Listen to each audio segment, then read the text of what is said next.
Hey, welcome back to my channel, and if you are new here, then welcome. Today I will be giving book recommendations based off of books that remind me of Fruits Basket. I said I was going to come back with a Fruits Basket themed video at some point, and I finally am. And I actually thought I had done this video before. I could have sworn I've done a video like this before, but I haven't, and I think this video has just been on my mind, and that's why I thought I had done a video like this, but I haven't, and it's time to do one because I really love this idea. I thought this would make a great idea for a video because I come across a lot of books that give me similar vibes to Fruits Basket. Of course, for me personally, nothing will ever beat Fruits Basket. Nothing can exactly live up to it. I still think it's like the best story I have ever read, ever watched. It's just one of the greats. Not even one of the greats. It's like the greatest of all time. It is the GOAT. Nothing can live up to it. But I do come across fiction books that do have similar vibes and themes to Fruits Basket that I thought would be cool to share, because if you are a Fruits Basket fan and you also love reading fiction books, I think this is the video for you. So I have a pile of books here that I'm going to recommend. None of this video is scripted, so I'm just going to give you like my very brief thoughts on these books in order for me to like reel you in to pick them up. Also, I am wearing a Fruits Basket shirt that I put on just for this video, but because of the angle that I have to set my camera on, you can't really see it. So that was a fail, but this is what it looks like. It's one of my favorite Fruits Basket shirts. It just has the Reboot anime poster on it. I just realized that I should probably add this disclaimer right here and a bit of a warning that the first 3 books that I'm going to talk about are all adult books that have explicit scenes in them. And I found it fitting to give that warning for this video because Fruits Basket is a young adult manga series. So in case there are any teenagers who are watching this video, I don't want to get in trouble by recommending adult books to teens. So if there are any teenagers watching, please disregard the first 3 books that I'm going to talk about. But the rest of the books that I do talk about are young adult books. But without any further introduction, let's just get into it. So I have these books separated in 2 piles, and I have one pile here where I'm just going to talk about books that feature couples that follow the grumpy sunshine trope. Because if you know Kyo and Toru from Fruits Basket, they are the epitome of grumpy sunshine. So if you want to read like another grumpy sunshine book that has that trope, I have some books here that I think will give you Kyo and Toru vibe. The second pile of books that I have are books that follow very emotional themes,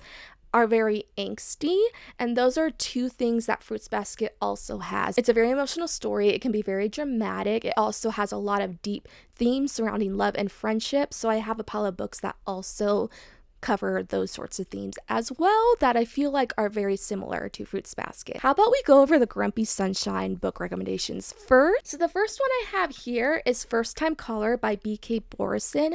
This one is very heavily focused on the theme of romance, which there's a lot of romance in Fruits Basket, so I think it's very similar in that way.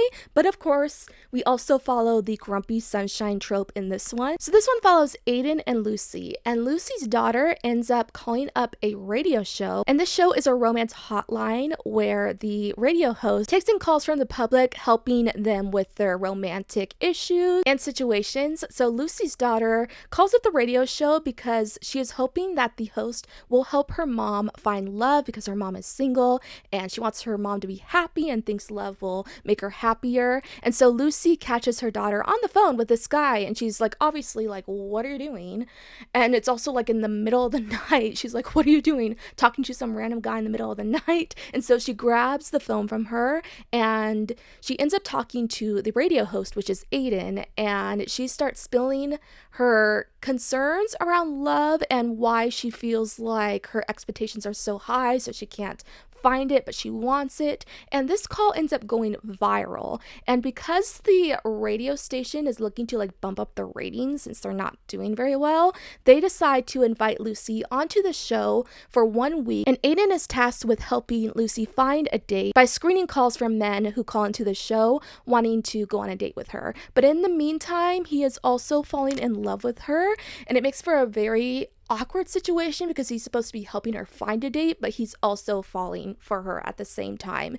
And Aiden is the grumpy and Lucy is the sunshine. Aiden has become very pessimistic when it comes to love because he's the host of this radio show, and a lot of people call in about their problems with their relationships, and he just figures that if there's so many people who have problems regarding romance in their relationships based on the calls he gets through the show, then like what's the point of even falling in love if it's going to be such a hardship, if it's going to be a struggle. So he just kind of has given up on it, and for that reason it makes him kind of like grumpy because he's super pessimistic. But Lucy really believes in love. She just struggles to find it because her expectations are so high, but she is such a sunshiny character who just wants to be in love. She just also doesn't want to settle. But Aiden ends up being everything that she's looking for when it comes to love. And I also loved seeing Aiden open up to the idea of falling in love with Lucy and his journey going from being very pessimistic when it comes to love to really having more of an open mind and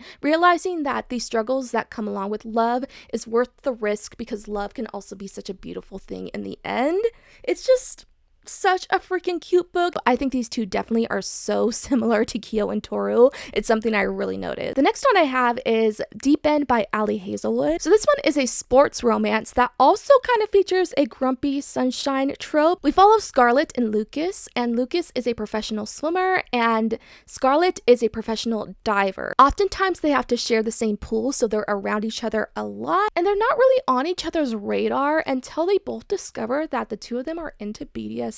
So they form an arrangement that they're only going to have this kind of like friends with benefits thing going on where they don't plan to fall in love with each other, but obviously as they're spending more time together in this arrangement, they do end up falling for each other. This book is definitely a lot more on the steamy side, so in that way it is not like Fruits Basket at all because Fruits Basket is more of a YA. Lucas is definitely pretty grumpy. I wouldn't say he's like really aggressive, but he does give off kind of that moody vibe, whereas Scarlett is a lot more like peppy. She still has kind of a melancholy side to her though. She struggles a lot with her mental health throughout this book because she had a very bad accident during one of her diving competitions that left her with severe PTSD when it comes to diving, and so that's something she also has to get over. So she is a little bit of pessimistic character as well, but she also has a very bright personality. Okay, this one is a huge Grumpy Sunshine book. This is probably the most Grumpy Sunshine novel I have ever read, and that is Twisted Love by Anna Huang. So in this one, we're following Alex and Ava, and these two do not get along so well, but they are forced to like be in the same vicinity because Ava's brother has gone abroad to study and he has left his best friend, who is Alex, in charge of watching over Ava. And so they're spending a lot of time together, but of course their loathing for each other goes more into like friendship, into love as they're starting to spend more time together. Ava is like so sunshine, so much so that it's almost cringe. She's just like so optimistic about every single thing. It's like, girl, do you have any rough days? Like, how can you be so happy all the time? Except when she's around Alex, that's when she gets a little more hard-headed. She shows a little more attitude, and Alex is just so freaking brooding all the time. So much so where these two are such polar opposites that you wouldn't think they could be together. But as they start to understand each other more, that's when they build more of a connection that was really fleshed out really well. I really enjoyed this romance. This is the first book in a series. It's not my favorite book in the series by any means, but it was still a really good book. It's super short as well, so you can fly through it very quickly. Now I'm going to talk about books that have very emotional and angsty plot lines. So let's get into those. The first one I have here, another book I read so long ago, but this book has stuck with me. And that is Far From the Tree by Robin Benway. I read this book in 2018. So freaking long ago, and I can't believe I've only ever read this book once. I've always wanted to reread it again, and I haven't yet, but I want to soon. This one, when I first read it, I was like, oh my god, this is exactly like Fruits Basket with the themes that it covers. So the basic premise of this book is we follow 3 characters and their individual storylines, and we get each of their point of views, and these 3 are long lost siblings who were given up in the adoption system, so they have never met each other, but they eventually find each other and they come together and they set out in search for their birth mother. It is, man, I'm remembering everything about this book now.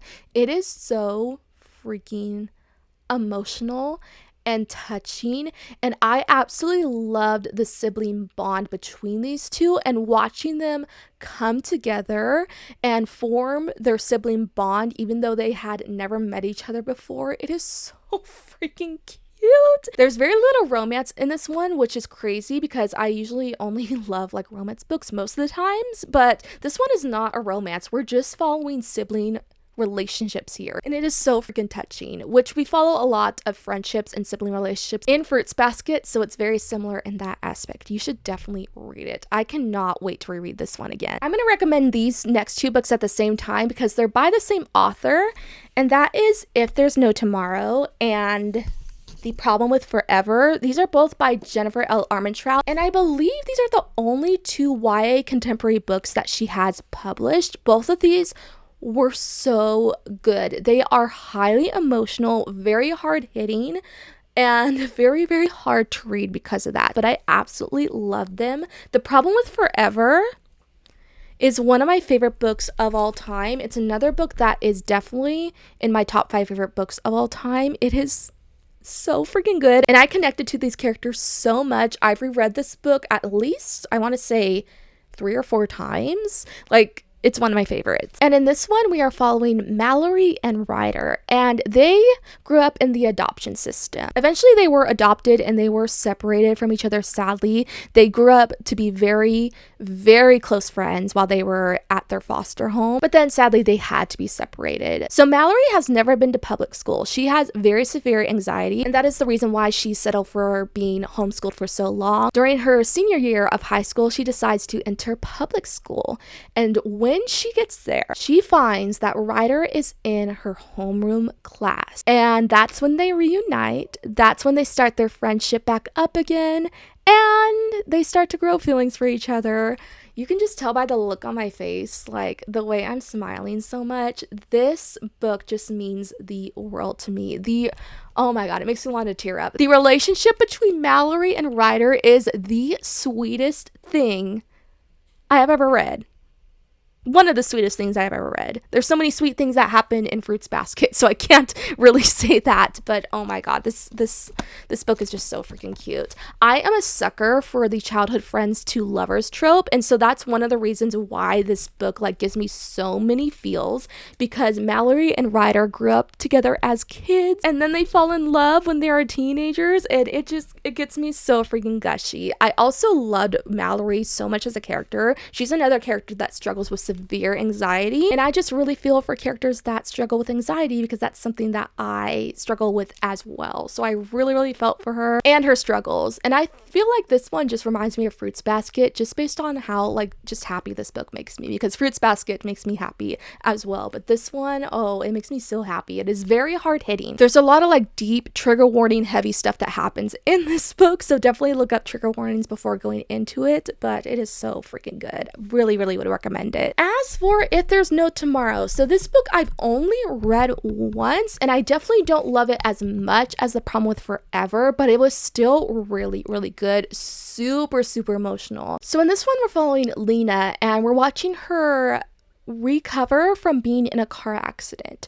But this was a very tragic car accident because she was in the car with, if I can remember, 3 of her friends, and none of them survived except for her. She's the only one that survived this car accident. And so this book deals with a lot of survivor's guilt. And it is so sad to read about, but I found it very interesting to read about this topic and how Lena coped and struggled with survivor's guilt. And I can't remember the reason why, but I do recall, and I'm trying to read the synopsis, but I don't think it says, but I do recall for some reason she did feel like the car accident was her fault, but I don't think she was the one driving, or maybe she was the one driving. It's been so long since I read this book. I think I read it in like 2017, so I don't quite remember, but I do recall that for some reason she thinks the car accident was her fault. So she's also dealing with guilt regarding that as well. So this one is super, super emotional.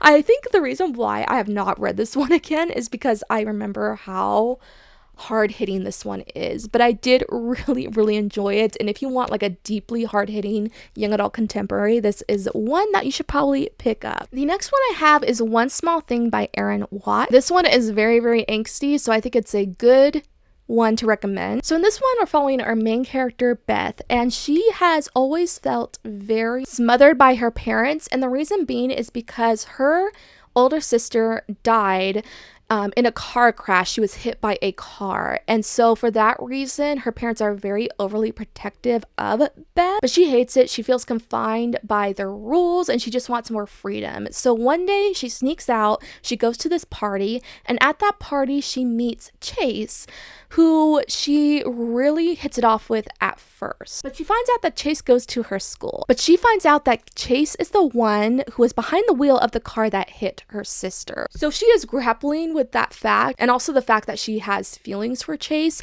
Everyone around her is saying she shouldn't be with him because of the role that he played in her sister's death, but she can't help falling for him anyway. She tries to see past the fact that he did kill her sister, even though it was an accident, and she decides she wants to love him anyway. It is super sweet, a super sad book, given the fact that Chase accidentally killed her sister, and that's something that Chase is also feeling a lot of guilt over. And this book is so frustrating because every single person besides Beth will not give Chase a chance to redeem himself. They're all horrible to him. They bully him because of the fact that he accidentally killed Beth's sister, and they don't want to give him a second chance, but Beth does.